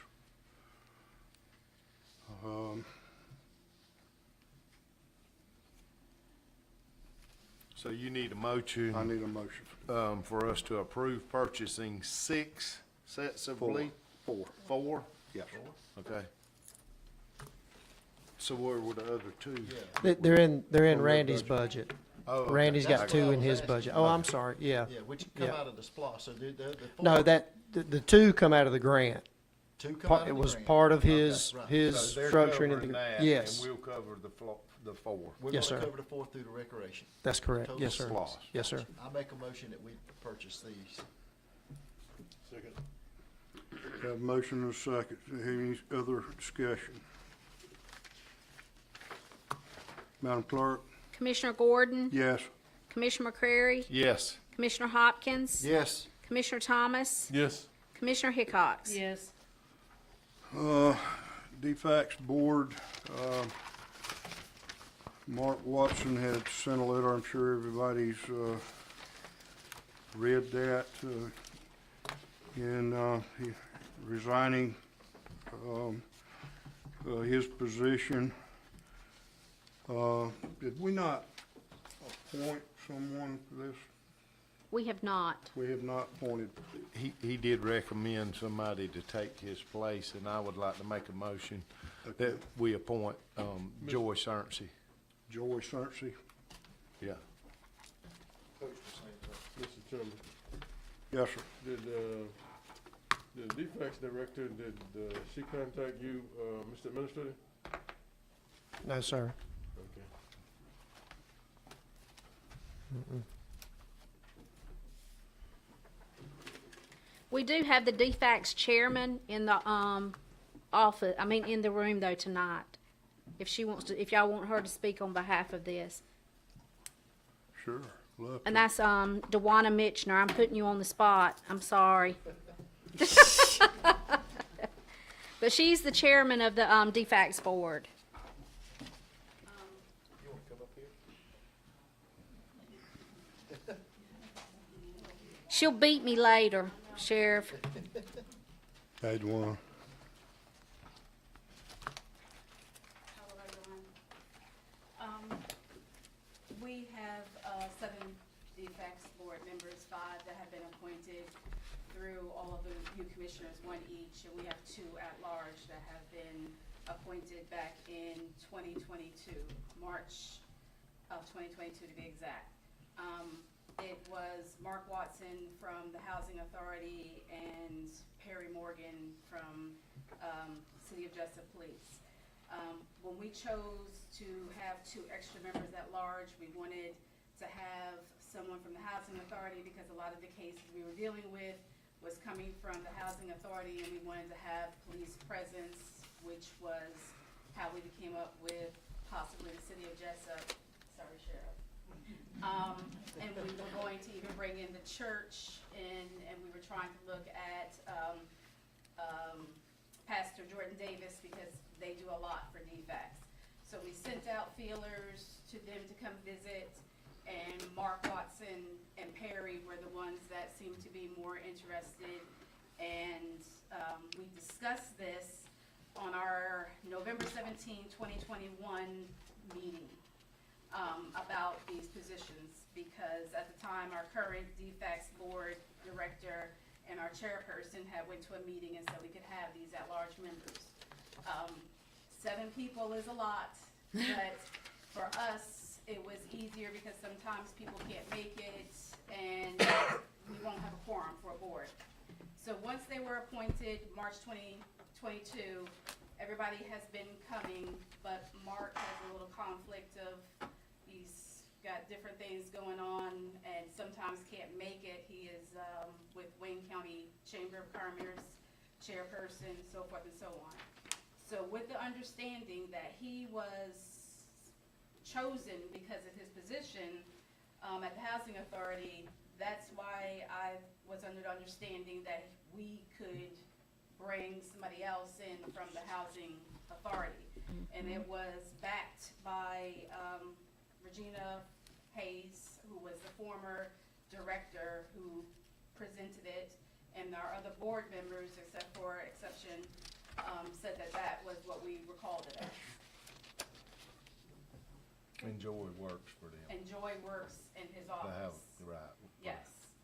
Now, Housing Authority is kind of vital for us because they do different things. He does a lot with the children that are in that, neighborhood, and he knows them. So kind of Housing Authority is really vital for us, as is City of Jessup Police. We have when Perry Morgan resigned, we also got a new board member who was City of Jessup police officer. Now Brandon Williams was chosen by the chief to come in and take the place. So that's why we were in understanding that the Housing Authority position could stay and somebody else from within could take over. Now, that was our understanding of our meeting back on 11/17/2021. So we have a motion for Joy, and this is Joy who meets the criteria of the being with the housing authority. Yes. Yes. Okay, I'll second that motion. And I think she's taking Mark's place, isn't she? Well, Or, that's, well, Well, Mark's resigned. right. So originally, when Mark resigned, and I knew that the DFACS board wanted somebody from the housing authority, I actually spoke to Mark and asked him if he had somebody in his office that he would like to recommend. Because the board of commissioners have asked me before if I know of anybody or to task or try to find somebody to serve on these appointments to go ahead and do that. So since it was a housing authority appointment, I reached out to Mark and asked him. And that's who he actually recommended also. no, if she's not chosen, then we discussed this at our last board meeting in January. We don't have to have that at-large member, and then the whole position goes away. And that's as per Christina Wright, who's the interim director, because originally it was housing authority, police, and church. And since those were the two that decided that they were interested and were coming, that's where the chips landed. So you're gonna delete two positions or No. one? Wouldn't that give you an even number and you don't have a tiebreaker?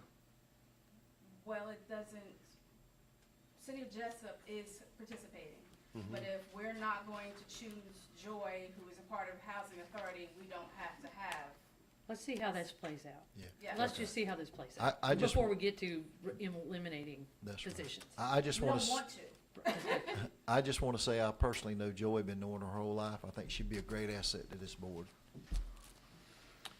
We have a motion of Joy Searcy and a second. Any other discussion? Madam Clerk? Commissioner McCrary, Yes. Commissioner Hopkins, Yes. Commissioner Thomas, Yes. Commissioner Hickox. Yes. Commissioner Gordon. Yes. Items of the county administrator. Thank you, Dewana. Commissioners, I'm going to kind of try to breeze through this quickly because I have a lot, and I apologize. I should have paid more attention to how long our agenda was tonight. I met with Rayonier a couple of weeks ago. They invited me out. They wanted me to look at a traffic study that they had done by Georgia DOT, and it's in reference to the interchange right in front of Rayonier, 301 and Rayonier Road, that light. And this is just a sample of what DOT did. And so the number of accidents at that light didn't rise to the critical level to where they would actually make changes to the US route there. So, but it was high. So they made recommendations of possibly Rayonier getting with the county in reference to maybe putting up some type of signage or something to help motorists in that intersection area. So I got with Mr. Elton, and they made the DOT made the recommendation of maybe like a your speed sign, and then possibly a solar lighted, signal ahead, because as you can see, this area, this is the one coming from Rayonier Road, like this part of Rayonier Road. You go into the mill here.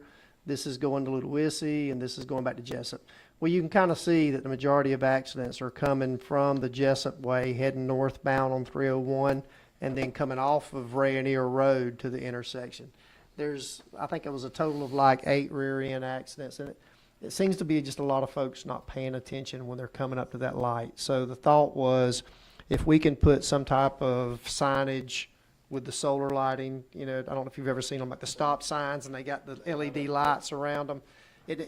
For me anyway, it works because every time I come to those intersections that have them, I can think of at least one or two actually. I start paying more attention. So Rayonier would like to, what they wanted to talk about doing is if we'd done some signage or something, that they would go in with us and provide some funds as well. So we're just in the process of doing that, meeting with them. I've already sent some information to Kelly Shanklin, and they're looking at it, and I'll probably get back with them. Just kind of wanted to give y'all an update on that. The other one is we met January 22nd with the diversity about the chronic condition or one of our chronic condition vendors that we're supposed to meet with, myself and the clerk and Angie Parker, I was really excited about them, just what they're wanting to offer. We have one more called All Health that we're going to meet with this month. And then once we do that, we'll probably come back with a recommendation to y'all. And if you remember correctly, this was the recommendation that Mike Malloy and his group made to us that, for lack of a better term, almost guarantees that next year it's going to help with our insurance premiums. Because what these companies do, at no cost to our employees, they come into our chronic condition folks, whether it be, diabetes, high blood pressure, stuff like that. They help them. They give them free equipment, blood pressure monitors, whatever else they need to track and get them healthier is basically what it amounts to. So it works towards our chronic folks getting them healthier so they're not spending so much time at the ER and going to the hospital. The Workforce Initiative Board that the Heart of Georgia that we appointed Dr. Bonnie Gordon to, during the process of appointing Dr. Gordon, the state actually changed the recommendations of that board where they have to be 51% business related now. And so we've already got a business person from Wayne County on that board. So it would mess up their percentages with Dr. Gordon on it. So they've already contacted her and notified her. I just wanted to make y'all aware since y'all actually appointed her, okay?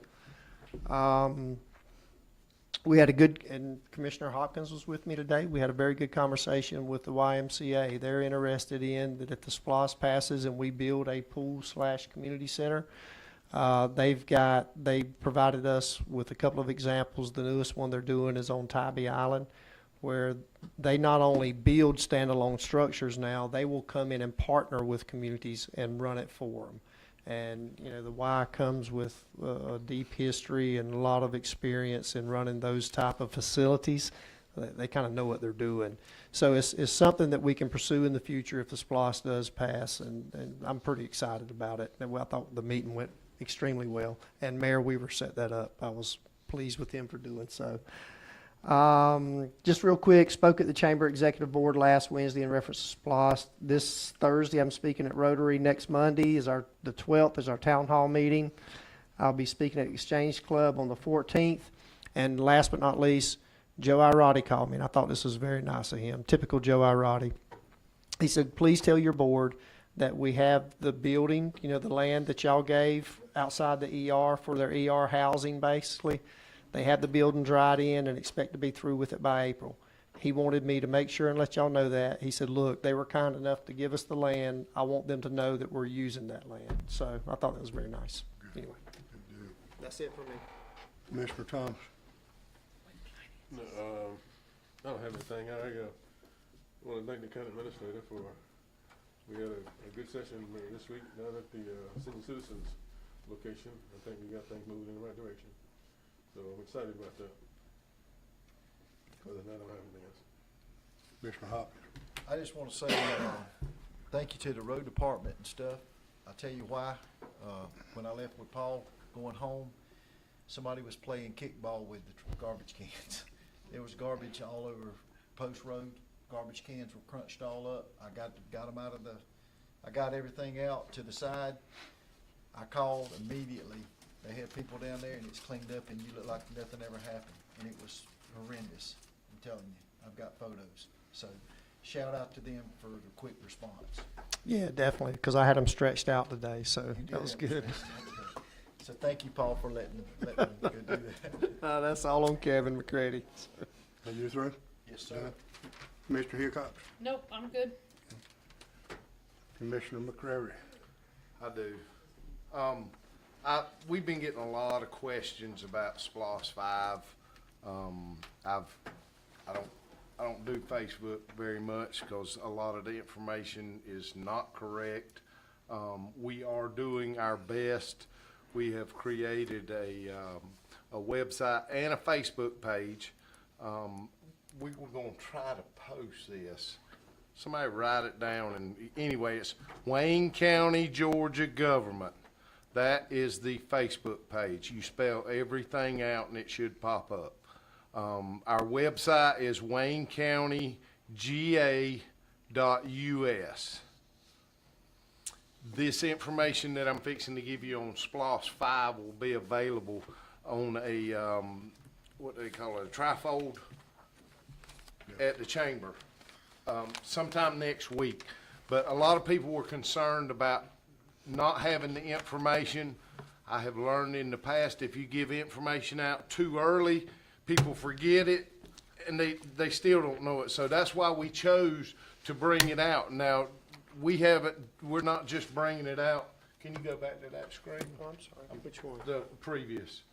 Anyway, this is not something we're just coming out and gonna have a meeting on the 12th. We've had work sessions, we've had, negotiations, all of that. The press and the, radio were all there. I think y'all made comments on each one of them about the progression of the SPLOST and, things that happened in that. There have been, several opportunities. Our administrator right there, he's speaking at Rotary on Thursday. What was the other one? He spoke at the Chamber Executive Board last Wednesday. Historical Society a couple of weeks before that. Historical Society a couple weeks before that. He'll be speaking at the Exchange Club. Anyway, on Wednesday the 14th. The 12th, the town hall meeting at the college, that's gonna be in the auditorium. And what I urge you to do is to go by, if you're interested, and if you have not made it to a meeting where this information was given out, if you haven't heard it on the radio, I think Butch and Bob did 2 interviews. Several, okay. Well, he's done several. You can go back and pull those up on YouTube and see those. Drew, y'all put it in the paper several times. Maybe not all the questions that you have, but hopefully if you look at these pages that I just gave you, and I'll give them to you again at the end in case you didn't get them all written down, but you can go to them and get the information you need. If it doesn't answer all of your questions, then you have an opportunity to go to the college on the 12th and ask those questions and get them answered. Don't believe everything you hear on Facebook. I've seen 10-year SPLOST. I've heard $9 million a year. Just please go to one of these sites and you can get the information, or go by the chamber and get that trifold. Just blown away by the information on that trifold. I think it's going to be very good. But I am going to give you some information tonight. I know it's running long, but what about SPLOST 4? To date, we have received $25 million. I'm going to round these numbers off. If you want to see them later, you can. To date, we've received $25 million. The county's portion is 15.7 of that, and the county has spent $9.3 million. That's a little over $2 million offset each year over the last 5 years. The way this was set up 6 years ago, well, July 6 years ago, the county received 61%, City of Jessup received 35.7%, Scriven received 2.1%, and Odom received 1.1%. We have exceeded that number, and that money is split up among the other areas to inadvertently lower ad valorem tax. So I'm gonna give you one example right here. Roads and streets, we have spent $3 million. I have a whole list of the roads and streets that were spent on. Y'all want me to go through all of them? No. Okay. Anyway, these will be on that web page, and you can see them on Facebook. Even you can go to YouTube on some of our meetings and get them. But I encourage you to go by the Chamber of Commerce and see it. $676,000 in public safety for the sheriff back there, stuff he's begged and borrowed for. But it's necessary stuff. I mean, there's 13 police vehicles in here that would have had to have come out of the general fund to keep them functioning so we can provide that service if we did not have the SPLOST 4 passed. Firefighters, 222,000. Recreation, 797,000. all these projects have been completed that were put in the resolution when it was voted on 6 years ago. I'm gonna read this one, can I? On recreation, concession stands, bleacher tops, Bill Morris Park, parking lot, J.C. Fairgrounds building modification and insulation, dugouts, girls softball fields, basketball court, lights for the football field, robotic painter, and mowers. All of that was purchased with SPOS 4. So don't think that just the items we have are what it's gonna be spent on, because on here we have public safety. The sheriff, we just equipped his cars with new radios to update them. It's all being used to keep the high quality of service the people of Wayne County want and deserve. SPOS 5, this is the one that we're having the meetings on to discuss. It's a 6-year SPOS. SPOS 4 ends in June 2024. SPOS 5, if it passes, will start in July 2024. And it will go for a period of 6 years. We discussed on the amount of money. We conservatively gave a figure of $28 million. People have argued with that money. I don't know a good way to explain it, but if you overguess that money and we say we're going to spend $10 million and the municipalities are going to spend $10 million, they get their projects out and they line them up where they cost $10 million, what we had expected, what the county, because it is a county SPOS, had expected to get. If that money is not raised, then that money to pay for those projects that you voted for has to come out of the general fund to complete those projects. That's the fairest way to do. Right now, we are over the amount we had projected, or somebody else, Commissioner Thomas may have done, that we had projected for SPOS 4.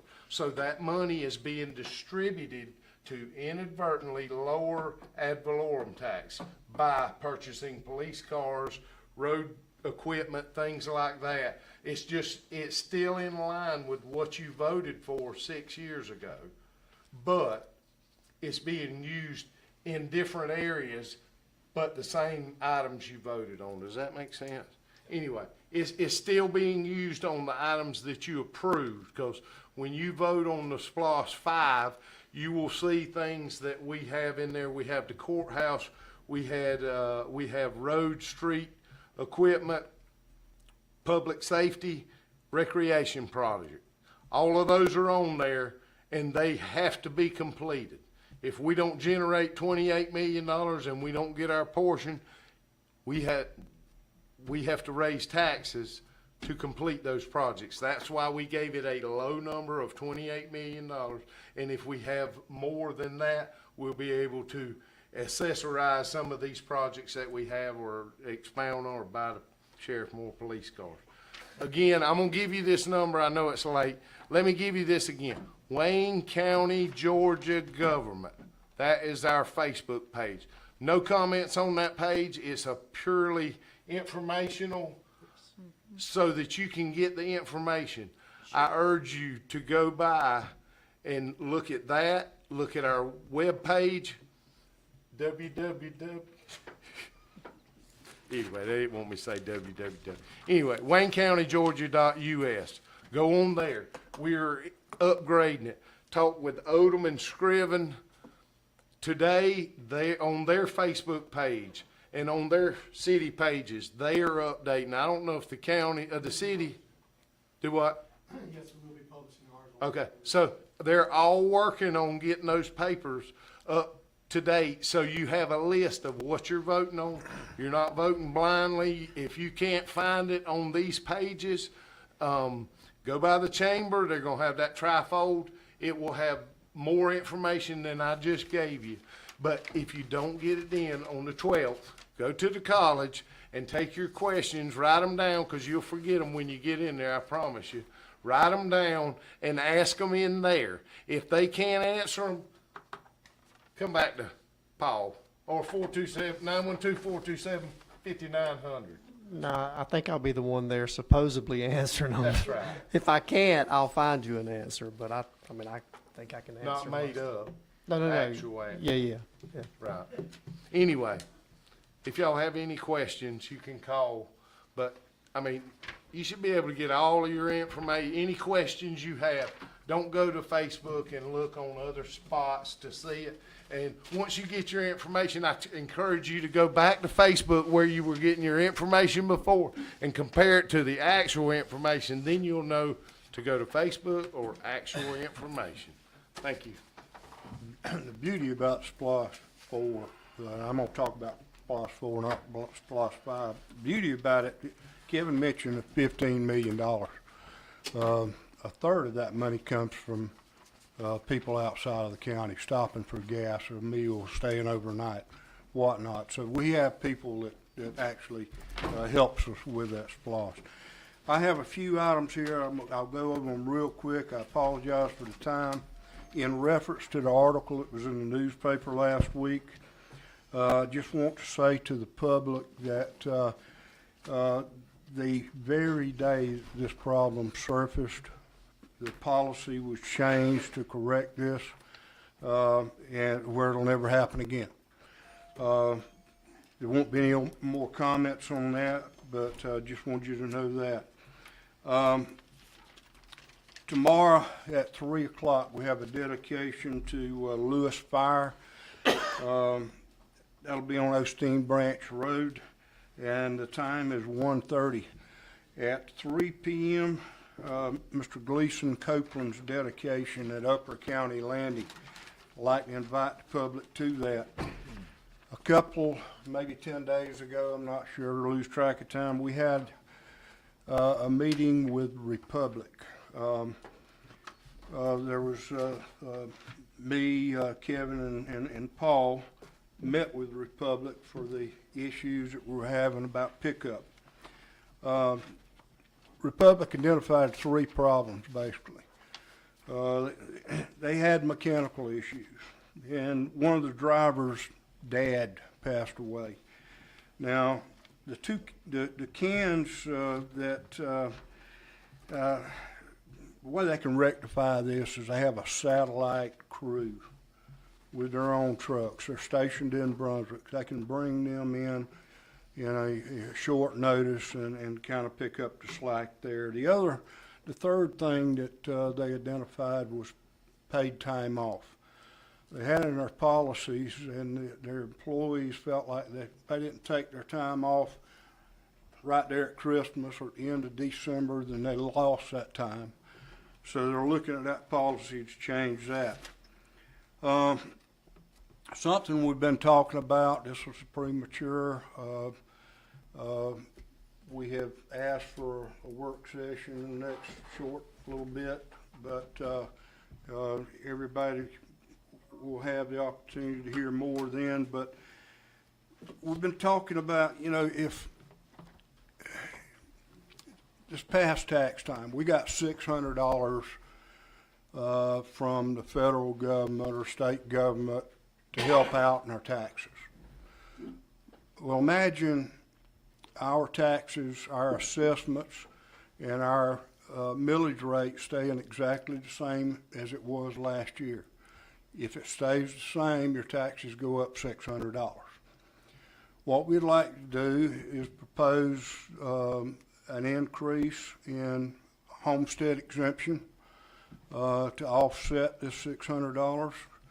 It would be time sensitive. We would have to, again, just like the election board, you have to get it in by before the legislation goes on break.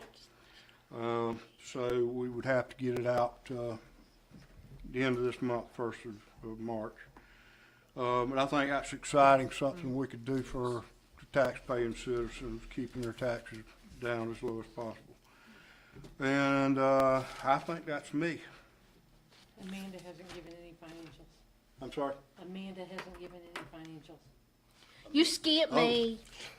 I'm sorry? You skipped me. I've done that all night. I don't know. I'm sorry. Mike, I think Congratulations. you did good, but this homestead thing is, that's phenomenal. I mean, I think that's I mean, that's reaching out to the homeowners, the property owners and saying, hey, we feel your pain and we're gonna do something about it. So I Sure. think that's awesome that this board's considering that. So we're gonna have a meeting so that we can get that in before the, is that a resolution that, Well, just kind of FYI, on anything that requires local legislation, I think the reason Chairman Gorman was saying that it has to be done before March, you have to get it through, again, we would pass a resolution on the local level, it would go to legislative council to actually draft a bill. It would then have to be considered by both the House and the Senate before the governor signs it. Unless they have an emergency session after after the session's let out in March, that would be the only other time during the year that local legislation could actually be passed and, you know, something be done before the end of the year, probably, more likely. So, yeah, to me, that we would pass a resolution and hope for the change, hope the state would agree with us and, pass the local legislation first. Amanda, I'm sorry. That's all right. It's your turn. Okay. Don't be mad with me. I'm not mad with you.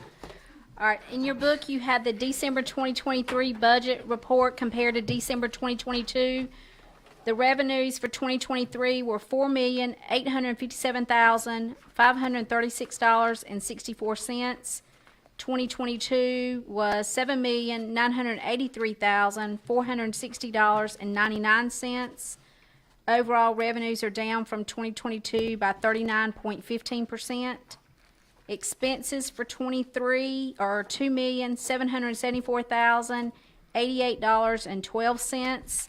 2022 is $2,327,383.22, and the overall expenses are up from 2022 by 19.9%. The fund balances as of January the 31st, 2024, general fund, $9,571,853. Lost, $9,229,123.54. And then the restricted accounts, SPLOST 4, $7,236,914.85. T-SPLOS, $4,342,059.31. American Rescue Plan, $3,594,659.66. And then the revolving loan fund, $294,303.58. Thank you. Have a motion to adjourn. Second, third.